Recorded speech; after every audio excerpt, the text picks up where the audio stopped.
had to be in the fullness of time, as God has a remnant of people who recognize him, know him, follow him. After hundreds and hundreds and hundreds and hundreds of years of dealing with the people of Israel and the Jewish people, idolatry has basically been purged from our midst. And there are certain fundamental understandings that are workable, that are usable, that are true, that the people have embraced and understood. Now Messiah can come in the midst of that people and be received, and now this people can go into the Gentile world and make him known. It had to be among the Jewish people. It had to begin with Israel. But if we just stop at Sinai and basically build traditions on that, we're building on something that raises many issues and many problems. Not because the law is imperfect, not because the Torah of God is lacking, but because it was never intended to be the end of the subject. The covenant that God gave at Sinai was not intended to be the end of the subject. It was to get us from one point to another point.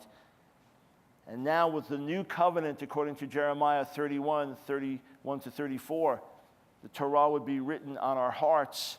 And obviously there would be some changes in our relationship to God because sin would be forgiven once and for all. God would remember our iniquities no more. Why? Because Torah was not the end, it was the beginning. And God continues to build on it with the ultimate point not being Torah but Messiah. With the ultimate point not being that Jews continue to be a separated people, trying with their oral traditions as best they can to live out these laws, many of which cannot be followed today, but rather that through the Messiah coming to the Jewish people, he would then be revealed to the world, and the knowledge of God would go to the entire earth, and then the Messiah would rule and reign over an earth with no war, no harm, no sin, where people would be universally worshiping God. That's the goal of it all. We start with Torah and we continue to go forward. That's why Paul actually wrote in Romans 3, do we, through faith, nullify the Torah? Absolutely not. Rather, we make it foundational.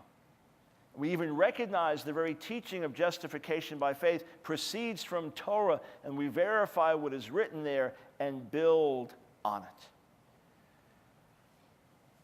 We are not under it as a system of justification.